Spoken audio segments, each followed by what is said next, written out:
সবাইকে স্বাগত জানাই এসো গল্প শুনি বাই প্রকৃতিলীনা চ্যানেলে। এখানে আমি তোমাদের জন্য নিয়ে আসছি নিত্য নতুন ধরনের গল্প, বিভিন্ন স্বাদের, বিভিন্ন লেখকের, বিভিন্ন সময়কালের গল্প। গল্প শুনতে যদি তোমরা ভালোবাসো তাহলে তোমরা অবশ্যই আসতে পারো আমার চ্যানেলে। আর আমার গল্প শুনতে যদি তোমাদের ভালো লাগে তাহলে আমার চ্যানেলটিকে লাইক, শেয়ার এবং সাবস্ক্রাইব করতে ভুলো না। সেই সঙ্গে বেল আইকনটিকে প্রেস করে দিও, তাহলে নতুন গল্পের খবর চটজলদি পৌঁছে যাবে তোমার কাছে। আজকে আমি তোমাদের জন্য নিয়ে এসেছি শরদিন্দু বন্দ্যোপাধ্যায় রচিত মধুমালতী।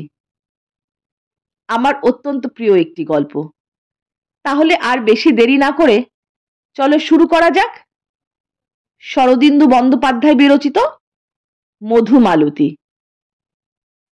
যাহারা মহারাষ্ট্র দেশে বাস করিয়াছেন তাহারা জানেন মারাঠিরা গান ভালোবাসে, ফুল ভালোবাসে এবং বাইসাইকেল চড়িতে ভালোবাসে। পুনার অলিতে গলিতে ফুলের দোকান, গান বাজনার আখড়া, সাইকেলের আড়ত। আড়তে সাইকেল ভাড়া পাওয়া যায়। 1 আনা ভাড়া দিয়া 1 ঘন্টা সাইকেল চড়িয়া বেড়াও। মেয়ে মদ্য সবাই সাইকেল চড়ে, বিশেষত কলেজের ছেলে মেয়েরা। এদেশে মেয়েদের আলাদা কলেজ নাই, সকলে একসঙ্গে পড়ে।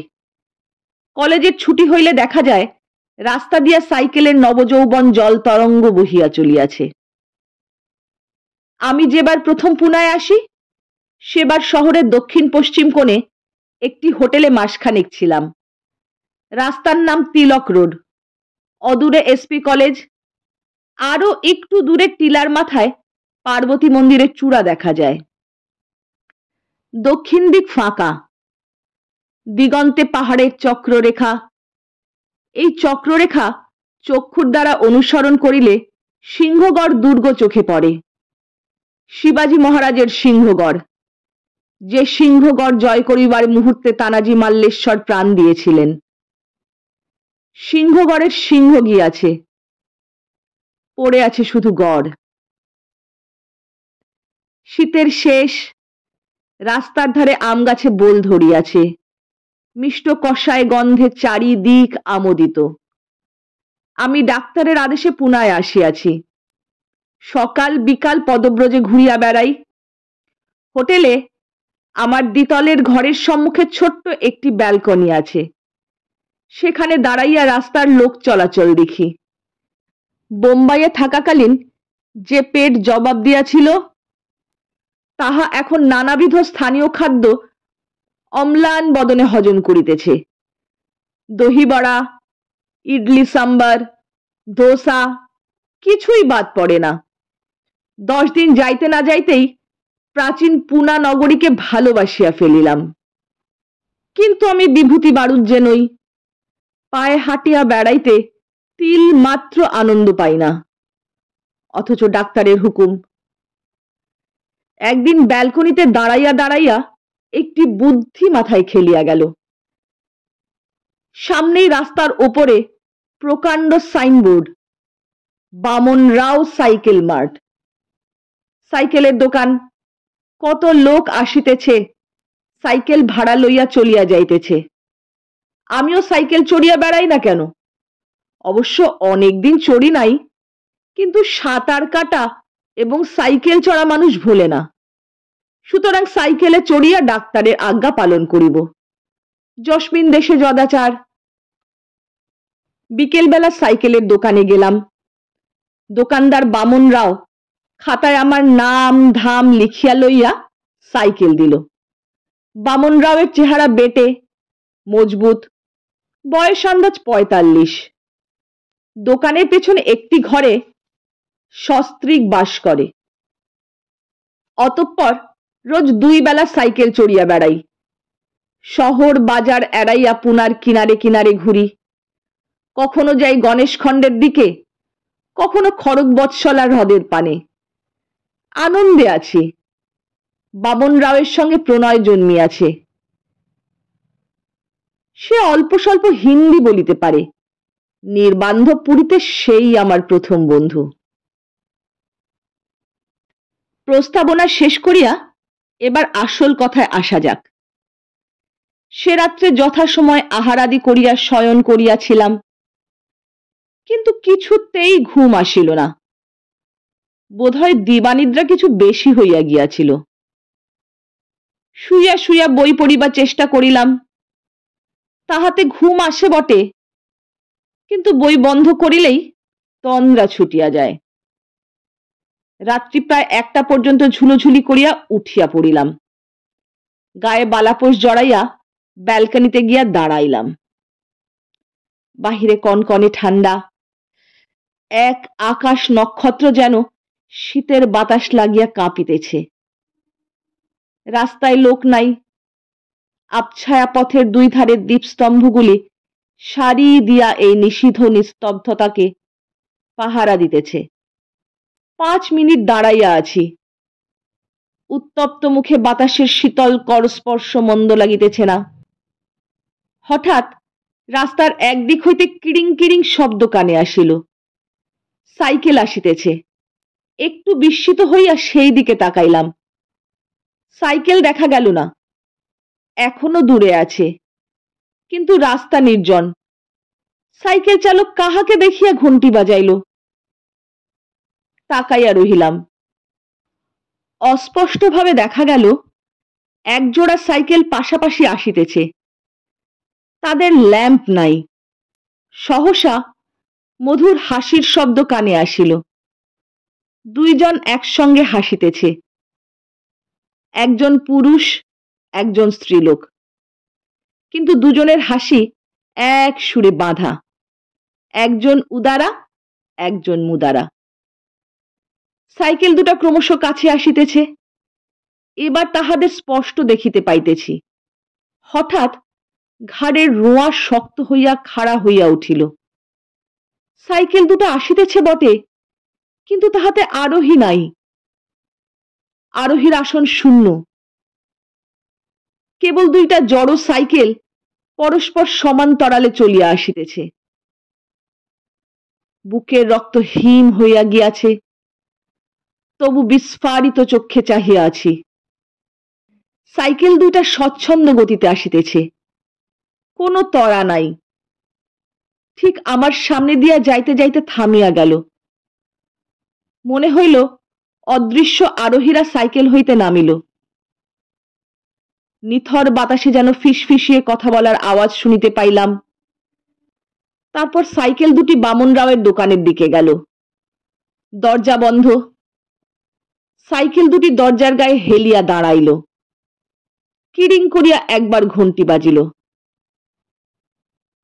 তারপর আর কোনো সাড়া শব্দ নাই। ব্যালকনি হইতে আমি ঘরে আসিয়া বসিলাম। এ কি চোখের ভুল? কিন্তু না, শুধু চোখের ভুল হইতে পারে না।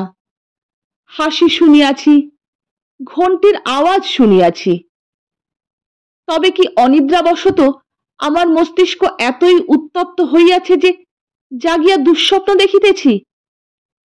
কিংবা হঠাৎ একটা কথা মনে হওয়াতে আমি আবার তাড়াতাড়ি ব্যালকনিতে ফিরিয়া গেলাম। বামন রাওয়ের দরজা যেমন বন্ধ ছিল তেমনি বন্ধ আছে, কিন্তু সাইকেল দুটা অদৃশ্য হইয়াছে। শেষ রাত্রির দিকে ঘুমাইয়া পড়িলাম। যখন ঘুম ভাঙিল তখন 9টা বাজিয়া গিয়াছে। প্রাতঃভ্রমণের আর সময় নাই, কারণ পুনায় শীতকালেও রৌদ্র বেশ কড়া। প্রাতকৃত্য সারিয়া ব্যালকনিতে গিয়া দাঁড়াইলাম। বামন রাওয়ের দোকান খোলা রহিয়াছে। রাস্তায় কর্মদিবসের ব্যস্ত তৎপরতা, মোটর, টাঙ্গা, অটোরিকশা ও সাইকেলের ছুটাছুটি। কাল রাত্রি 1টার সময় এই পথের ছায়াচ্ছন্ন নির্জনতায় 2টি স্বয়ংচল সাইকেল আমার সম্মুখ দিয়া চলিয়া গিয়াছিল, বিশ্বাস করা কঠিন। দুপুরবেলা বামন রাও সাইকেল মার্টে গেলাম। সাইকেল ভাড়াটে খদ্দেরের ভিড় কমিয়া গিয়াছে। বামন রাও মোটা একটা খাতায় হিসেব লিখিতেছে। বলিল, কাকা, আজ তুমি বেড়াতে গেলে না? মারাঠিরা যাহাকে খাতির করে তাহাকে কাকা বলিয়া ডাকে, কিন্তু সকলকেই তুমি বলে। আমি একটি লোহার চেয়ারে বসিয়া বলিলাম, না, ও বেলা যাব। বামনরাও, কাল রাত্রি 1টার সময় তোমার কোনো খদ্দের সাইকেল ফেরত দিতে এসেছিল? বামনরাও চকিতে আমার পানে চাহিল, তারপর যেন চিন্তা করিতেছে এমন ভাবে ঘাড় উঁচু করিয়া গাল চুলকাইতে চুলকাইতে বলিল, কই, না তো। এ কথা কেন জিজ্ঞেস করছো কাকা?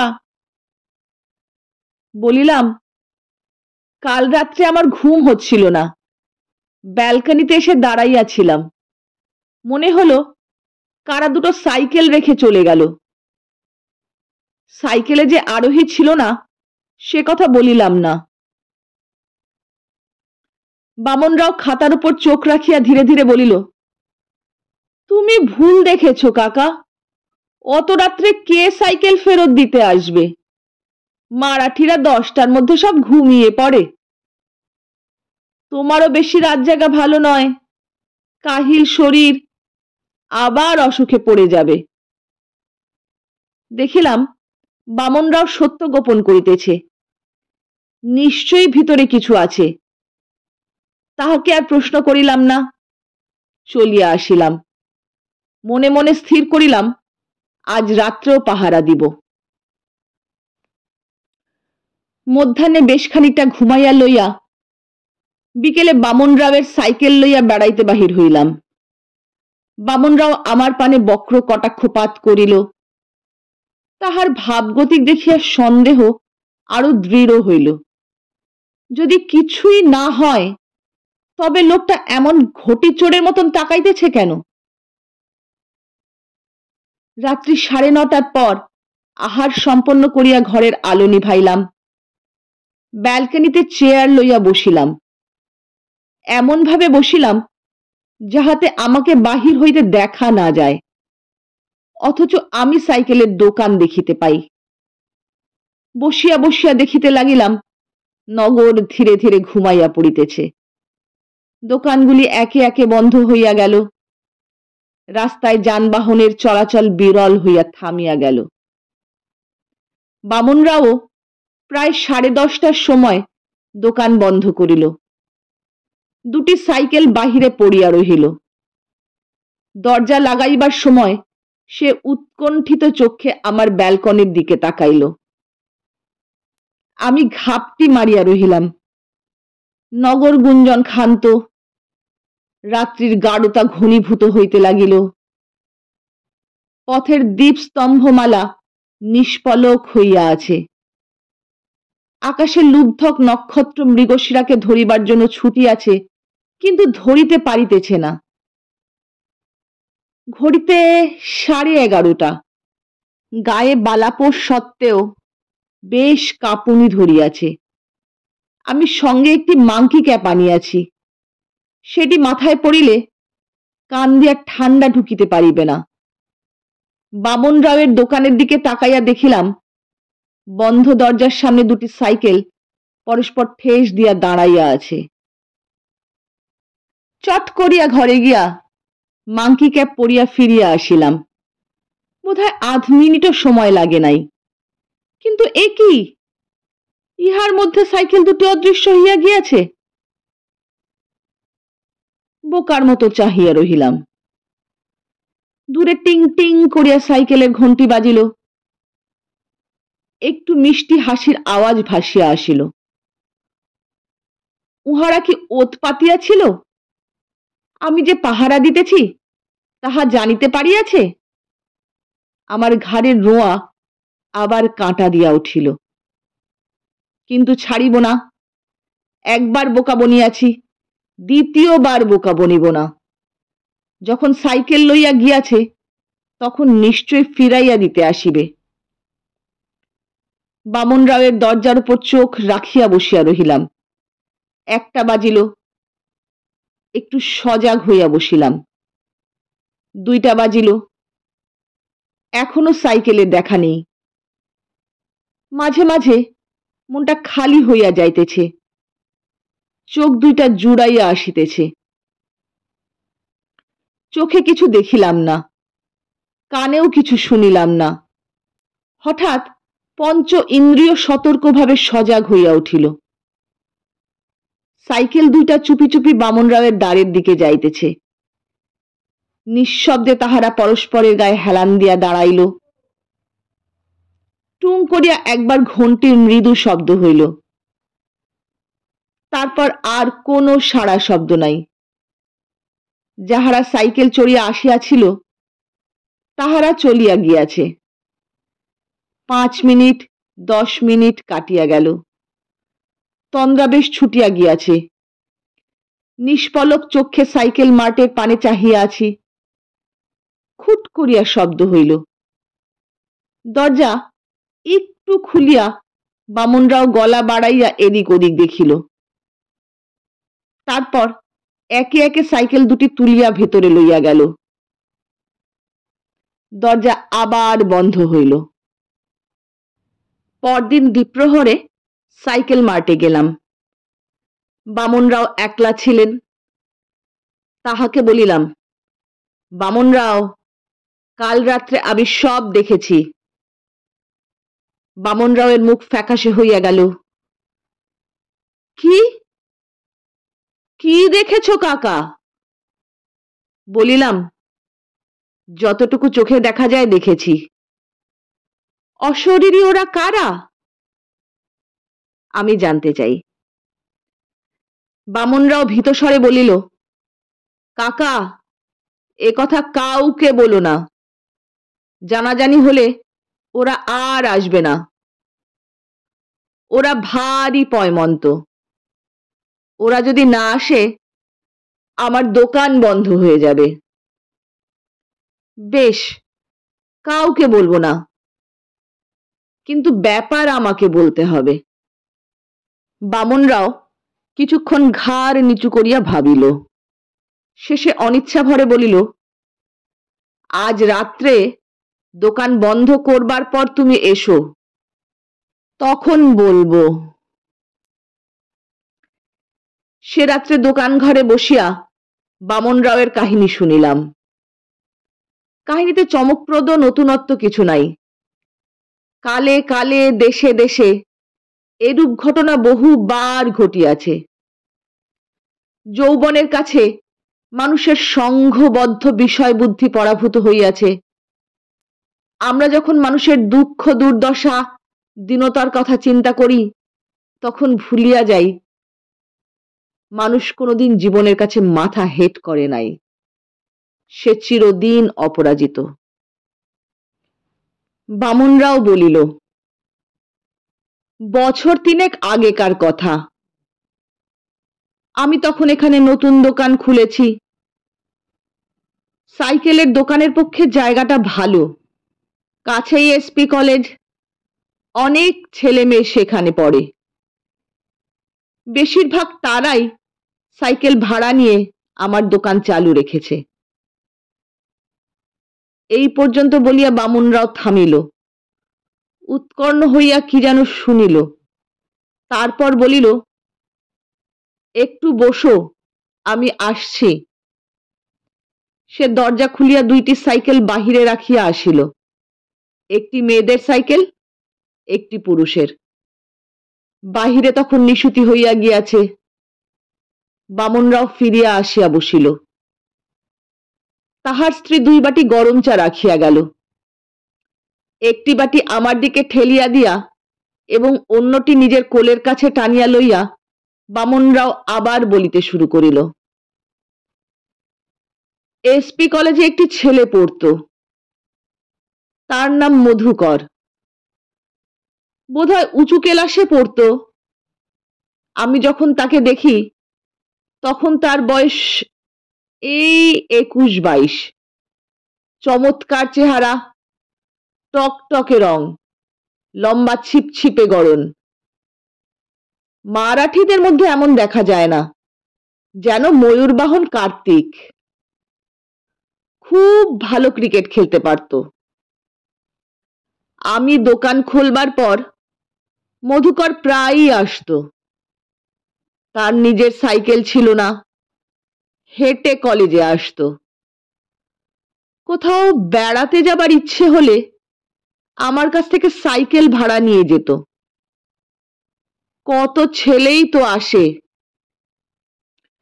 কিন্তু মধুকরের চেহারায় এমন একটি মিষ্টতা ছিল, ব্যবহারে এমন শান্ত ছেলে মানুষই ছিল, যা সচরাচর চোখে পড়ে না। বড় বংশের ছেলে, চিৎপাবন ব্রাহ্মণ, কিন্তু শরীরে এতটুকু অহংকার ছিল না। একদিন মধুকরের সঙ্গে একটি মেয়ে এলো। সম্প্রতি স্কুল থেকে পাশ করে কলেজে ঢুকেছে। ছোটখাটো মেয়েটি, বয়স বড় জোর 17। মধুকরের মতো সুন্দর নয়, কিন্তু ভারী মিষ্টি নরম চেহারা। নাম মালতী। মধু আর মালতী দুটি সাইকেল নিয়ে চলে গেল। এদেশে মেয়েদের পর্দা নেই, কোনোদিন ছিলও না। উত্তর ভারতের ওই ম্লেচ্ছ বর্বরতা মারাঠা দেশ কখনো স্বীকার করে নেয়নি। আমাদের ছেলেমেয়েরা একসঙ্গে স্কুল কলেজে পড়ে, একসঙ্গে খেলাধুলোও করে। এখানে ছেলেমেয়েরা চোখাচোখি হলেই প্রেমে পড়ে না, কিন্তু যখন সত্যিই প্রেমে পড়ে তখন মা বাপকে গিয়ে বলে, মা বাপ বিয়ে দিয়ে দেন। একটি ছেলে আর একটি মেয়ে একসঙ্গে ঘুরে বেড়াচ্ছে দেখলে কেউ কিছু মনে করে না, টিপ্পনিও কাটে না। যা হোক, মধু মালতী মাঝে মাঝে আসে, সাইকেল নিয়ে বেড়াতে বেরোয়, আবার সন্ধ্যার পরেই সাইকেল ফেরত দিয়ে যায়। অন্য ছেলেমেয়েরাও আসে। কাছে পিঠে অনেক ঘোরার জায়গা আছে, সেখানে বসে দুদণ্ড গল্প স্বল্প করে, তারপর যে যার ঘরে ফিরে যায়। বামনরাও চুপ করিল, উৎকর্ণ হইয়া শুনিল। তারপর নিম্ন স্বরে বলিল, ওরা সাইকেল নিয়ে গেল। আমার কৌতূহল হইল, দ্বার খুলিয়া উঁকি মারিলাম। সাইকেল দুটা সত্যিই অদৃশ্য হইয়াছে। ফিরিয়া আসিয়া বসিলে বামনরাও বলিল, যা হোক, তারপর শোনো। একদিন অন্য দুটি কলেজের ছেলে নিজেদের মধ্যে কথাবার্তা বলছে শুনতে পেলাম। মালতীও খুব বনেদি ঘরের মেয়ে, কিন্তু দুই বংশে ভীষণ শত্রুতা। আজকের শত্রুতা নয়, সেই পেশোয়াদের আমল থেকে চলে আসছে। সেকালে দুই পক্ষের রাস্তাঘাটে দেখা হলে ছোড়াছুড়ি চলত, এখন দুপক্ষ মুখ ফিরিয়ে চলে যায়। তারা যদি জানতে পারে মধু আর মালতী একসঙ্গে সাইকেল চড়ে বেড়াতে যায়, কুরুক্ষেত্র কাণ্ড হবে। কিছুদিন পরে দেখলাম মধু আর মালতী সাবধান হয়েছে, একসঙ্গে দোকানে আসে না। সন্ধ্যের পর মধু দুখানা সাইকেল নিয়ে যায়, মালতী বোধহয় আড়ালে কোথাও লুকিয়ে থাকে। তারপর সকলের চোখ এড়িয়ে দুজনে বেরোয়। ওদের বাড়ির লোকেরা বোধহয় কিছু সন্দেহ করেছিল। একদিন এই রাত্রি 8:30টার সময় তারা দুজন সাইকেল ফেরত দিতে এসেছে। দুজনের মুখ তৃপ্তিতে ভরা। মালতী একবার মধুকরের মুখের পানে তাকালো। সেই চাউনি দেখে বুঝতে পারলাম এ শুধু যুবক যুবতীর মধ্যে সহজ বন্ধুত্ব নয়, মালতীর বুক মধুতে ভরে উঠেছে। কাকা, আমার বয়স হয়েছে, ভালোবাসাবাসির ব্যাপার অনেক দেখেছি। দুটি ছেলে মেয়ের মধ্যে ভালোবাসা হলো, তারপর যখন তারা দেখলো বিয়ে হবার নয়, তখন 2-4 দিন কান্নাকাটি করলো, মন খারাপ করে রইল। ক্রমে আবার সব ঠিক হয়ে গেল। কিন্তু এ জিনিস সে জিনিস নয়, এ একেবারে জীবন মরণের ব্যাপার। মধু আর মালতী প্রাণ দেবে, তবু পরস্পরকে ছাড়বে না। হঠাৎ একদিন ওদের যাওয়া আসা বন্ধ হয়ে গেল। 10 দিন আর মধুর দেখা নেই। তারপর একদিন দুপুরবেলা মধু এলো। বলল, একটা সাইকেল দাও, একটু ঘুরে আসি। দেখলাম তার মুখ চোখ শুকনো, চুল রুক্ষ, যেন কতদিন স্নান করেনি, খায়নি। আমি বললাম, একটা সাইকেল? সে বলল, হ্যাঁ, মালতীকে ওরা কলেজ থেকে ছাড়িয়ে নিয়েছে, ঘরে বন্ধ করে রেখেছে। মধু দুই হাত মুঠি করে কিছুক্ষণ ঘোলাটে চোখে চেয়ে রইল, তারপর সাইকেল না নিয়েই চলে গেল। 3-4 দিন পরে বর্ষার বৃষ্টি নেমেছে। পুনায় বৃষ্টি মুষলধারে বড় হয় না, রিমঝিম রিমঝিম, চারিদিক ঠান্ডা। আমার দোকানে রাত্রি 9টার মধ্যেই খদ্দের আসা বন্ধ হয়ে গেছে। আন্দাজ 9:30টার সময় আমি দোকান বন্ধ করে শুতে যাচ্ছি। দরজায় ঠক ঠক টোকা পড়ল।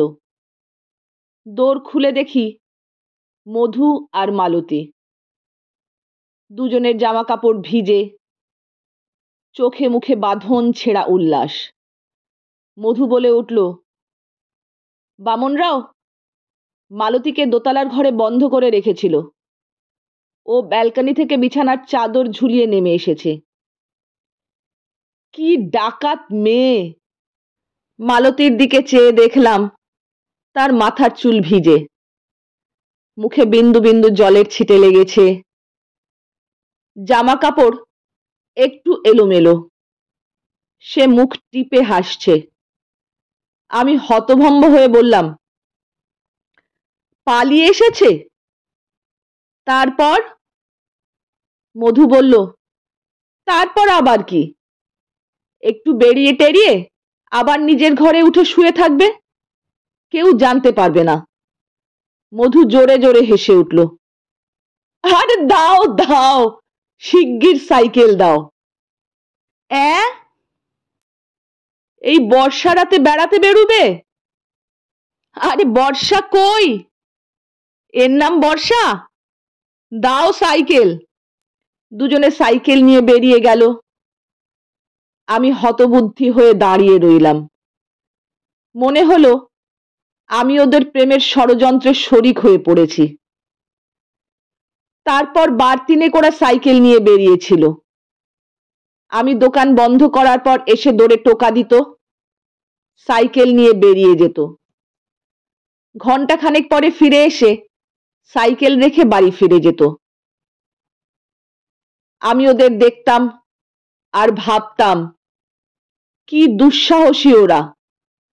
একবার যদি ধরা পড়ে তাহলে আর রক্ষে থাকবে না। এরকম ব্যাপারে মেয়ে পক্ষেরই অপমান বেশি। ওরা যদি ধরা পড়ে তাহলে মধুকে প্রাণে বাঁচতে হবে না।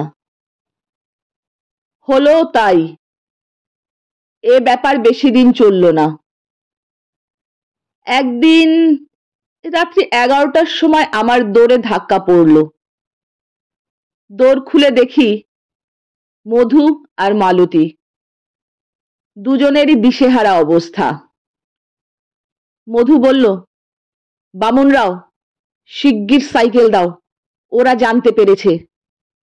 বললাম, সে কি, এত রাত্রে তোমরা কোথায় যাবে? তা জানি না। এই সময় দূরে মোটর বাইকের ফটফট শব্দ শোনা গেল। মালতী চমকে উঠে বলল, ওই দাদা আসছে।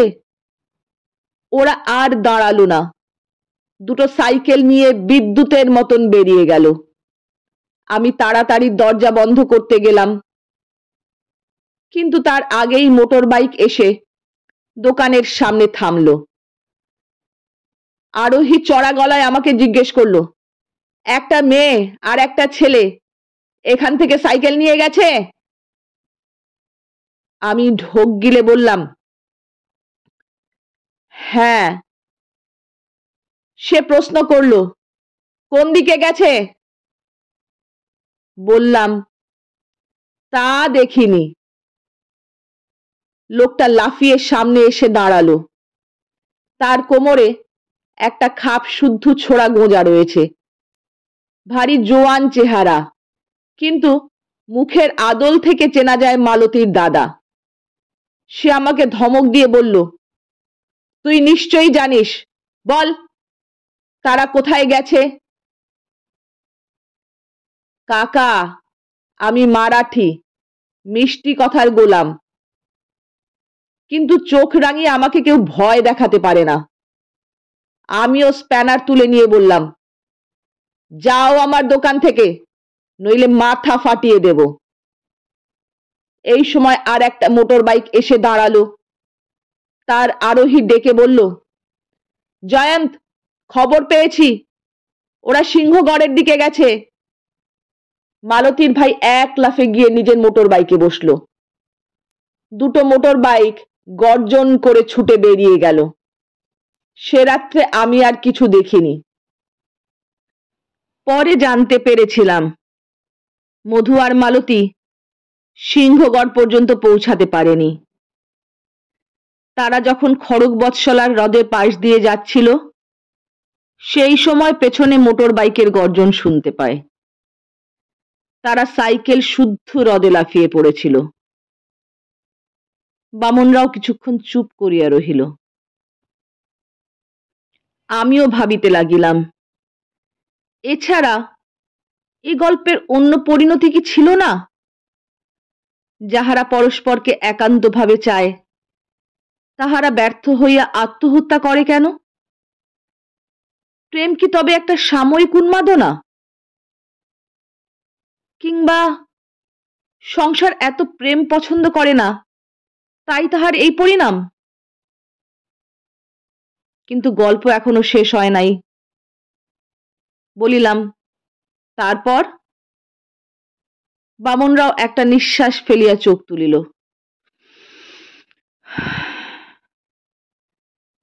তারপর দিন 10 কেটে গেল। ওদের মৃত্যু নিয়ে শহরে বেশ হইচই হয়েছিল, তাও ক্রমে নিভে গেল। দুটি অপরিণত বুদ্ধির ছেলেমেয়ের হঠকারিতার কথা কে বেশি দিন মনে রাখে? দৈনিক কাগজে খানিক লেখালেখি হলো, সাপ্তাহিক পত্রিকায় কবিতা বেরোলো, তারপর সব চুপ। একদিন বেশ বর্ষা নেমেছে। আমি 10টার মধ্যেই দোকানপাট বন্ধ করে শুয়ে পড়েছি। তন্দ্রা এসেছে। অমন সময় দূরে খুটখুট শব্দ হলো। তন্দ্রা ছুটে গেল। আমি ধড়মড়িয়ে উঠে বসলাম। ঠিক মধু যেভাবে টোকা দিত, সেই টোকা। কিছুক্ষণ চুপ করে বিছানায় বসে রইলাম। আবার টোকা পড়ল। তখন উঠে দরজা খুললাম। বাইরে কেউ নেই। টিপ টিপ বৃষ্টি পড়ছে, জনমানুষ নেই। দরজা বন্ধ করে যেই পিছু ফিরেছি, অমনি আবার টোকা পড়ল। আবার দরজা খুললাম, কেউ নেই। গায়ে কাঁটা দিয়ে উঠল। এরকম বার পাঁচেক হবার পর বুঝতে পারলাম ওরা এসেছে। সাইকেল চায়। দুটো সাইকেল বাইরে রেখে দোর বন্ধ করে দিলাম। আর টোকা পড়ল না। 10 মিনিট পরে দরজা খুলে সন্তর্পণে গলা বাড়ালাম। সাইকেল অদৃশ্য হয়েছে। ঘণ্টাখানেক বাদে বাইরে কিড়িং শব্দ হলো। দোর খুললাম। সাইকেল ফিরে এসেছে। সেই থেকে প্রায় রোজ এই ব্যাপার চলছে। তুমি নিজের চোখে দেখে ফেলেছ। তোমার কাছে লুকোবার চেষ্টা বৃথা। আমি আর আমার স্ত্রী ছাড়া কেউ জানে না। ওরা ভারী পয়মন্ত। দুদিন না এলে আমার খদ্দের কমে যায়। কাকা, তুমি কাউকে বলো না। বলবো না বলিয়া আমি উঠিলাম। এই সময় বাহিরে সাইকেলের মৃদু ঘণ্টি বাজিল। কিড়িং। আমি বামন রাওয়ের সঙ্গে দৃষ্টি বিনিময় করিলাম। সে গিয়া দ্বার খুলিল। দেখিলাম সাইকেল দুটি পরস্পরের গায়ে হেলান দিয়া দাঁড়াইয়া আছে। শেষ হলো মধুমালতীর গল্প। কেমন লাগলো মধুমালতীর গল্প? যদি ভালো লাগে তাহলে লাইক, শেয়ার আর সাবস্ক্রাইব করতে ভুলবেন না। আর সেই সঙ্গে বেল আইকনটিতে একটু প্রেস করে দেবেন, তাহলে আমাদের গল্পের খবর চটজলদি পেয়ে যাবেন আপনারা। আজ আর দেরি করব না, আসি কেমন? টাটা।